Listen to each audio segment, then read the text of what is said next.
Hello everybody, कैसे हैं आप सभी। जी हाँ, सही आपने थंबनेल देखा है। I quit. बहुत ज़्यादा डीमोटिवेटेड फील हो रहा है मुझे, तो आप सबसे बात करना ज़रूरी था क्योंकि आप में से बहुत सारे ऐसे लोग होंगे जो मेरी तरह शायद सेम फील कर रहे होंगे या फिर अभी थोड़ा मोटिवेट हो गए होंगे। तो आप के बहुत सारे अभी लास्ट टाइम जब मैंने वीडियो बनाई थी तो आपके बहुत सारे कमेंट्स आए थे। कुछ ने अच्छा कहा, कुछ ने बुरा कहा, पर उससे कोई फ़र्क नहीं पड़ता है कि मैंने उन सब कमेंट्स को पढ़ा, उन सब कमेंट्स को देखा है। तो बहुत लोगों ने अच्छी बातें भी कही हैं, बहुत लोगों ने बुरी बातें भी कही हैं, लेकिन बुरी बातों को भी मैं नेगेटिविटी में नहीं लेती हूँ, नेगेटिव वे में नहीं लेती हूँ। अपना अपना पर्सपेक्टिव होता है बात करने का। तो ये वीडियो बनाने का मेरा पर्पस बहुत बड़ा है क्योंकि should I quit banking exam, मेरे मन में ये फीलिंग आ रही है और इसीलिए बहुत ज़्यादा अच्छा फील नहीं हो रहा है कि क्या करना चाहिए। सबसे पहले तो मैं आपको अपने बैंकिंग की जर्नी बताने जा रही हूँ कि मेरी बैंकिंग की जर्नी कैसी रही है, क्या रहा है, और ये सारी बातें मैं आपसे बोलने जा रही हूँ। तो सबसे पहले मैं आपको अपना, पहले भी मैं शेयर कर चुकी हूँ, दोबारा कर देती हूँ। ये मेरा आरआरबी क्लर्क का रिज़ल्ट था जिसमें मैंने अटेम्प्ट भी ठीक किया था और मुझे बहुत ज़्यादा होप थी कि नहीं, मेरा तो हो जाएगा इसमें, और मैंने प्रिपरेशन भी मेंस की अच्छे से की थी।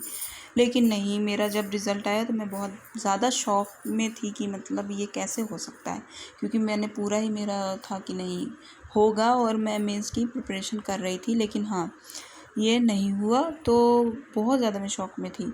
उससे पहले मैंने आरआरबी ऑफिसर स्केल 1 का जो रिज़ल्ट था उसके बारे में मैंने शेयर किया था, उसकी भी वीडियो मैंने डाली थी कि हाँ नहीं हुआ है मेरा, उसका भी डाला था तो वो भी नहीं हुआ था। मैं अब आपको अपने पिछले साल की जर्नी बताती हूँ जिससे आप विश्वास कर पाएंगे, जिसे आप देखकर शायद रिलेट कर पाएंगे कि हाँ जब कोई मेहनत करता है तो और उसे असफलता मिलती है तो क्या बीतती है। क्योंकि जो प्रेशर होता है वो चारों तरफ से होता है, फैमिली प्रेशर, सोसाइटी प्रेशर। किसी की फैमिली में होता है कि हाँ उनको होता है कि चलो बेटा कोई बात नहीं, अगले साल तो कर ही लोगी, अगले अभी बहुत सारे एग्ज़ाम्स हैं उनमें कर लोगी। सोसाइटी में तो नहीं उम्मीद की जा सकती। सोसाइटी में तो यही होता है कि इतने साल से तैयारी कर रही हो, अभी तक तुम्हारा नहीं हुआ है। और सोसाइटी में जब तक आपको सक्सेस ना मिले तब तक तो वहाँ से आपको कोई उम्मीद ही नहीं है। वो तो बस सोसाइटी में कान लगा के ही बैठे होते हैं लोग जो होते हैं कि नहीं, रिश्तेदार जो होते हैं सोसाइटी में, रिश्तेदार पड़ोसी जो आते हैं वो कान लगा कर ही बैठे होते हैं कि आपका, इनका क्या हुआ, इनके बच्चों का क्या हुआ, ऐसे ही। और तो यही सब चीज़ें होती तो उनको तो छोड़ो, चलो उनका भी प्रेशर होता है क्योंकि बाहर निकलो तो वो यही पूछते हैं कि क्या हुआ तुम्हारा रिज़ल्ट। उनका क्वेश्चन यही आता है, फ़ोन लगा लगा कर पूछने लगते हैं कि क्या हुआ आपके बच्चे का रिज़ल्ट। पेरेंट्स को फ़ोन आता है, पेरेंट्स भी निराश होते हैं कि हाँ, तो ये बातें हो जाती हैं। फिर उसके बाद मैं आपको पहले अपने रिज़ल्ट, टाइम ना वेस्ट करते हुए रिज़ल्ट बताती हूँ। आप भी अपने, जिनका हुआ है कॉन्ग्रेचुलेशंस आप सभी को। मैं चाहती हूँ कि अच्छे से आप प्रिपेयर करें, अच्छे से मेहनत करें और सिलेक्शन लें।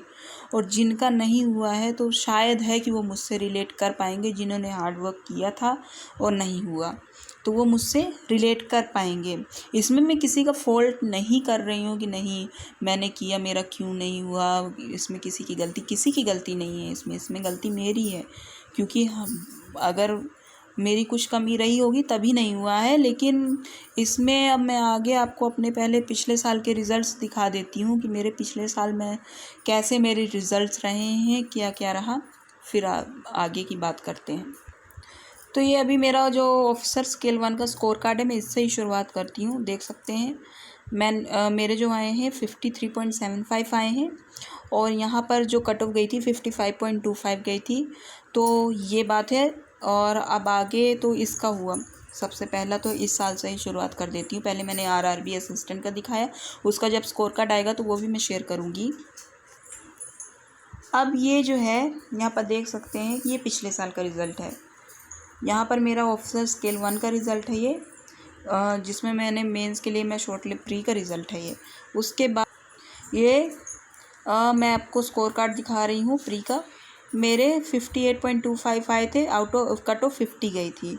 और इसके बाद ये मेरा मेंस का रिज़ल्ट है, जिसमें मैंने मेंस क्लियर किया था, इंटरव्यू में गई थी, जो देख सकते हैं आप यहाँ पर। मेंस का रिज़ल्ट था मेरा ऑफिसर स्केल 1 का। इसके बाद मैं आपको दिखा रही हूँ, ये मेरा मेंस का स्कोर कार्ड है, जो कि बाद में ही आता है। मेंस हो जाता है जब रिज़ल्ट को 10 दिन रह जाते हैं फाइनल रिज़ल्ट को, तब आता है। तो यहाँ पर देख सकते हैं। मैं आपको सेक्शनल अपने मार्क्स दिखा देती हूँ। रीजनिंग में 27.25 आए थे, कंप्यूटर में 10, जनरल अवेयरनेस में 11.5, इंग्लिश में 16.5, क्वांटिटेटिव एप्टीट्यूड में 8.5 और मेरे 77.69 आए थे। कट ऑफ 71 गई थी। अब यहाँ पर मुझे बस आप देख सकते हैं कि ये था। और जो फाइनल रिज़ल्ट है उसका मैंने स्क्रीनशॉट नहीं ले, पर मुझे अभी भी नंबर याद है कि शायद मेरे नंबर 44 थे शायद, और कट ऑफ गई थी 56 कट ऑफ गई थी। 45 या फिर नहीं, 56 बोल रही हूँ, 46 कट ऑफ गई थी। मेरे मार्क्स 44 आए थे और सिर्फ 2 नंबर से मेरा फाइनल सिलेक्शन रह गया था। 2 या फिर उससे भी कम, 1.25 ऐसे ही कुछ नंबर थे, जिससे मेरा ऑफिसर स्केल 1 का फाइनल सिलेक्शन पिछले साल रह गया था। तो जब झटका लगता है तो ऐसे ही झटका लगता है, क्योंकि 1.25 मैं मानती हूँ कि पॉइंट्स से रह जाते हैं लोग, बहुत ऐसा होता है कि पॉइंट्स से रह जाते हैं, लेकिन 1.25 से मेरा सिलेक्शन जो है वो रह गया था। और ऐसे ही मेरे मेंस भी बाकी जो है उसकी मेरे एक्चुअली क्या है कि स्क्रीनशॉट अवेलेबल अभी नहीं है मेरे पास, क्योंकि वो डिलीट हो गए। कुछ मैंने लिए थे स्क्रीनशॉट, कुछ नहीं लिए थे पिछले साल के, तो वो अब अवेलेबल नहीं है। लेकिन मैं आपको बता दूं कि ऐसे ही IBPS PO, SBI PO, ये सभी के मैंने प्री दिए, मेंस दिए, इंटरव्यू दिए, उनमें भी मेरा पिछले साल ऐसे ही फाइनल सिलेक्शन रह गया था। तो ये सब चीज़ें हैं जो कि पिछले साल की थी। SBI क्लर्क पिछले साल मैं कुछ किसी कारण से नहीं दे पाई थी, और हालांकि अगर SBI क्लर्क शायद मैंने दिया होता तो पिछले साल, क्योंकि SBI क्लर्क में बहुत ठीक था कि सिलेक्शन होने के चांस थे, क्योंकि कट ऑफ वगैरह और ये सब चीज़ें अनएक्सपेक्टेड थी। तो शायद कि SBI क्लर्क में मेरा हो जाता पिछले साल ही, लेकिन SBI क्लर्क किसी वजह से मैं नहीं दे पाई थी। कुछ कारण, फैमिली इशू आ गया था, जिसकी वजह से मैंने नहीं दिया था। और उसके बाद फिर ऐसे ही पिछले साल की जर्नी थी। तो अब आप ये जर्नी देखकर देख सकते हैं कि मेरे हमेशा मेरा प्री तो कभी नहीं रुका है। प्री हमेशा मेरा क्लियर हुआ है। मेंस में भी मैं गई हूँ, मेंस दिया है। तो पिछले साल मेरा प्री के सारे क्लियर हुए थे। मेंस मैंने देने गई थी, लेकिन हाँ, मेंस मेरा नहीं, RRB मेंस मेरा कोई नहीं क्लियर हुआ था पिछले साल। और पिछले साल मैंने प्री दिया, मेंस दिया, इंटरव्यू दिया और फाइनल सिलेक्शन में रुक गए। और इस साल जो है किस्मत ये ऐसा मोड़ ले आई है कि 2 एग्ज़ाम का रिज़ल्ट आ गया है और मेरा प्री नहीं क्लियर हुआ है। तो थोड़ा बहुत ज़्यादा मतलब झटका लग रहा है। तो अब समझ में नहीं आ रहा कि मैं क्या करूँ। आप कमेंट कर बताइए कि मुझे क्या करना चाहिए। क्या मुझे प्रिपरेशन जारी रखना चाहिए कि नहीं जारी रखना चाहिए? अब मैं अपना बता देती हूँ कि आप भी तो बहुत सारे लोग हैं जो ऐसा ही फील कर रहे होंगे। कुछ लोग हैं अब जो मोटिवेट हो चुके होंगे कि नहीं करना है। कुछ लोग हैं कि वो सोच रहे होंगे कि नहीं, अब नहीं करना है, छोड़ते हैं, क्योंकि फैमिली प्रेशर भी आ जाता है, बहुत कुछ ऐसे हो जाता है। लेकिन मैं आपको बता दूं कि मेरा मन 2 दिन तो मुझे लगा है कि नहीं, मैं नहीं अब करूँगी प्रिपरेशन। लेकिन मेरी फैमिली ने मुझे कहा कि नहीं, तुमने अगर मेहनत की है तो जब हम तुम्हारे साथ जब तक है, तुम्हें जब तक सफलता नहीं मिल जाती है। मेरी फैमिली ने मुझे ऐसा कहा और मुझे कहा कि सबसे पहले तुम रोना बंद करो, क्योंकि कमज़ोर लोग रोते हैं फेलियर्स पे। तुम्हें अपने फेलियर्स को मोटिवेशन की तरह ले करके और ज़्यादा मेहनत करनी चाहिए, और ऐसा करना चाहिए कि नहीं, अभी जो एग्ज़ाम है उनमें तो मैं करके ही दिखाऊंगी, चाहे मुझे दिन रात एक करना पड़े। ऐसे मेरी फैमिली ने कहा मुझे, जो कि मुझे एक तरह से मेरे दिल को हिट की ये बात कि नहीं, मेरा परिवार अगर मेरे ऊपर इतना विश्वास रखता है तो मुझे भी अपने ऊपर उससे 2 गुना विश्वास रखना पड़ेगा, तब जाके बात बनेगी। तो वही मैंने चीज़ सोची, फिर मैंने कहा कि नहीं, अब मुझे चाहे जो हो जाए, मुझे चाहे जैसे भी मेहनत करनी पड़े मैं मेहनत करूँगी और मुझे एग्ज़ाम तो क्लियर करना ही करना है, क्योंकि बहुत हो गया। अब वो किस्मत की बात हो जाएगी कि अगर मेरी मेहनत रहनी चाहिए, बाकी वो किस्मत की बात हो जाएगी कि नहीं, फिर तो ये सोच लेना चाहिए कि हो गया, कोई बात नहीं, मेरे नहीं है ये एग्ज़ाम्स वगैरह, ये जो जॉब है मेरे लिए नहीं बनी है, फिर मैं कुछ और चीज़ का सोच सकती हूँ। लेकिन अभी ज़्यादा टाइम कुछ नहीं हुआ है। बहुत लोग हैं, बहुत से ऐसे कमेंट आए हैं कि आप देख लीजिए, बहुत से ऐसे लोग हैं जो 6-6 7-7 साल तक प्रिपरेशन करते हैं और उनका सिलेक्शन हुआ है। क्योंकि मेहनत, कभी भी आप मेहनत करते हैं, जो नॉलेज आपके आती है वो कभी बेकार नहीं जाती है, चाहे वो कोई भी एग्ज़ाम हो, किसी भी चीज़ का एग्ज़ाम हो। कुछ लोग, जैसे अब कोई यूपीएससी की तैयारी कर रहा है, कोई स्टेट लेवल पीसीएस की तैयारी कर रहा है, कोई टीचर की तैयारी कर रहा है, कोई रेलवे की तैयारी कर रहा है, गवर्नमेंट जॉब है। गवर्नमेंट जॉब इतनी आसान नहीं है, ये बात बहुत ज़्यादा मानने की ज़रूरत है कि ये पहले जैसा नहीं रह गया है कि क्योंकि अब कंपटीशन बढ़ गया, अब ऑनलाइन का ज़माना आ गया, सबके पास सेम कंटेंट है, सबके पास बेस्ट फैसिलिटीज़ हैं एजुकेशन की, और कैसे मतलब प्रिपेयर करना, उसकी हर एक चीज़ की स्ट्रेटजी है। तो ये सब चीज़ें हैं सबके पास सेम कंटेंट है। तो अब प्रिपरेशन और बोल सकते हैं कंपटीशन बढ़ गया है, इसीलिए वैकेंसीज़ भी इतनी ज़्यादा नहीं आती हैं, कट ऑफ भी इतनी हाई जाती है। लेकिन जो आपको सक्सेस तक लेके जाएगा वो आपका खुद पर कॉन्फिडेंस, खुद पर विश्वास है। बाकी सब चीज़ें तो एक साइड हो गई। जब तक आप अपने ऊपर विश्वास नहीं करेंगे कि हाँ, मुझ में इतनी काबिलियत है कि मैं इसे कर सकता हूँ या फिर कर सकती हूँ, तब तक किसी और को आपके ऊपर विश्वास नहीं आएगा।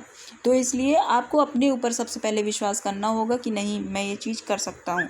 और मैं आपको बता दूँ कि मोटिवेशन, डीमोटिवेशन कुछ नहीं होता है। सेल्फ मोटिवेशन सबसे बड़ी चीज़ है कि दूसरा कोई आपको आके नहीं बोलने वाला है कि आप ये करो वो करो। आप जब तक अपने अंदर से नहीं उस चीज़ को लेके आओगे कि नहीं, मुझे ये करना है तो करना है, तब तक कुछ नहीं होगा। दूसरा चाहे जितना मर्जी बोलता रहे, कोई फ़र्क नहीं पड़ेगा, जब तक आपका अंदर से नहीं मतलब आता है, जो बोलते हैं ना कि जोश आना कि उस चीज़ को करना है तो करना है, तो वो जब तक अंदर से नहीं आएगा तब तक कुछ नहीं होगा। रही बात सिलेक्शन फेलियर, वो एग्ज़ाम का पार्ट होता है, क्योंकि 10 लाख लोग लेते हैं जो एग्ज़ाम देते हैं, जिसमें से जो बोल सकते हैं कि हाँ, जिन्होंने अच्छे से प्रिपरेशन की होगी, जो सीरियस कैंडिडेट्स हैं, वो भले ही 10 में से 5 लाख ही हों, लेकिन सिलेक्शन से जो होता है 2-3 हज़ार लोगों का ही होता है। तो बाकी जो होते हैं वो, इसका मतलब ये नहीं कि वो निराश होकर बैठ जाते हैं, वो अपना आगे का प्रिपरेशन नहीं करते हैं, ऐसी कोई बात नहीं है। क्योंकि हमारा भी दिन आएगा, हम भी उन 2,000 लोगों में, 3,000 लोगों में हमारा भी नाम आएगा, हमारा भी नंबर आएगा। बस हमें अपनी मेहनत पर, काबिलियत पर पूरा विश्वास रखना है और आगे बढ़ते जाना है। और अगल बगल की बातें नहीं सुननी है। कोई बोले कि तुमसे नहीं हो पाएगा, तुम नहीं कर पाओगे, तो जो चीज़ बोलता है उनको बोलने दो। बस हमारा फोकस जो होना चाहिए, हमारे चीज़ पर होना चाहिए कि नहीं, हमें करना है, हमारे गोल पर होना चाहिए, और ये चीज़ बस देखनी है। और रही बात, आप अपना कमेंट करके बताइए। आरआरबी पीओ का आज मेंस का था, अगर कोई देख रहा है जिसने मेंस अभी दिया है, तो वो कमेंट कर ज़रूर से ज़रूर बताइए कि आपका कैसा एग्ज़ाम गया। और रही बात आरआरबी क्लर्क मेंस की, तो उसकी भले मेरा मेंस नहीं है, लेकिन मेरे पास जो एक्सपीरियंस है मेंस का वो है, जिससे मैं आपको बता सकती हूँ कि कैसे मेंस आएगा, क्या होगा। तो उस चीज़ की आप मत, मैं उसकी एक प्रिपरेशन वीडियो अलग से स्ट्रैटेजी डालूंगी, और आईबीपीएस क्लर्क की लास्ट 13 डेज़ की स्ट्रैटेजी आने वाली है, इसी चैनल पर आपको मिलेगी। और आप कमेंट करके ज़रूर बताइएगा आपको कैसा फ़ील हो रहा है, क्या मेरी वीडियो से आपको मोटिवेशन मिला कि नहीं मिला है, और कैसी मेरी जो कंटेंट है मेरा वो ठीक है कि नहीं, ये भी बताइएगा। क्योंकि मुझे लोगों से नहीं है इतना फ़र्क पड़ता है कि नेगेटिव, क्योंकि यहाँ पर अगर 2 लोग नेगेटिव कमेंट कर रहे हैं तो 70 लोग पॉजिटिव कमेंट करने वाले हैं। तो मुझे उन पॉजिटिव कमेंट और जो अच्छा, जो जिन्होंने मेरे ऊपर विश्वास किया है, मुझे उनके विश्वास पर खरा उतरना है। जिन 2 लोगों ने मेरे पर विश्वास नहीं किया, नेगेटिव कमेंट किए, तो उनकी भी बात मैं मानती हूँ कि चलो उनको लगता है कि मैं यूट्यूब पे वीडियो बनाती हूँ इसलिए मेरा सिलेक्शन नहीं हुआ है, तो कोई बात नहीं है। अगर ऐसी बात है तो कोई बात नहीं है। मेरी मेहनत पर मुझे विश्वास है कि मेरे यूट्यूब पर वीडियो बनाने से, क्योंकि मुझे पता है ना कि मैं पूरा दिन व्यूज़ देखती हूँ कि मेरे व्यूज़ कितने आए, कि मैं सिर्फ कब मैं क्या देखती हूँ, कब क्या करती हूँ, कैसे पढ़ती हूँ, वो मुझे पता है। और कोई बात नहीं है, उनका भी मैं एक तरह से एज अ पॉजिटिव वे में ही उसे लूँगी कि उनको भी कंसर्न है मेरे ऊपर कि नहीं आप प्रिपरेशन, उनको भी मेरे ऊपर इतना विश्वास है कि नहीं आप अगर अच्छे से प्रिपरेशन करें, हर एक चीज़ जो है उसे साइड में रख के, तो आपका हो जाएगा। तो कोई बात नहीं, मुझे उससे भी कोई प्रॉब्लम नहीं है। बाकी आप सब लोग बस ऐसे ही कमेंट करिए और लाइक वीडियो करिएगा, मेरे चैनल को सब्सक्राइब कर लीजिएगा। और ऐसे कोई बात नहीं है, मैं अब आगे जो है उस पर अच्छे से प्रिपरेशन करनी है। और मैं अपनी जो है टू डू लिस्ट वगैरह की कैसे क्या है, मैं सब इस चैनल पे आपको मिलेंगी, ज़रूर से ज़रूर मिलेंगी कि कैसे मैं प्रिपेयर कर रही हूँ। जीए का सबसे बड़ा जो आज आरआरबी पीओ मेंस में हुआ, उसकी भी मैं अलग से वीडियो लेके आऊँगी कि अब हमें जीए की प्रिपरेशन कैसे करनी चाहिए, क्या करना चाहिए मेंस के लिए।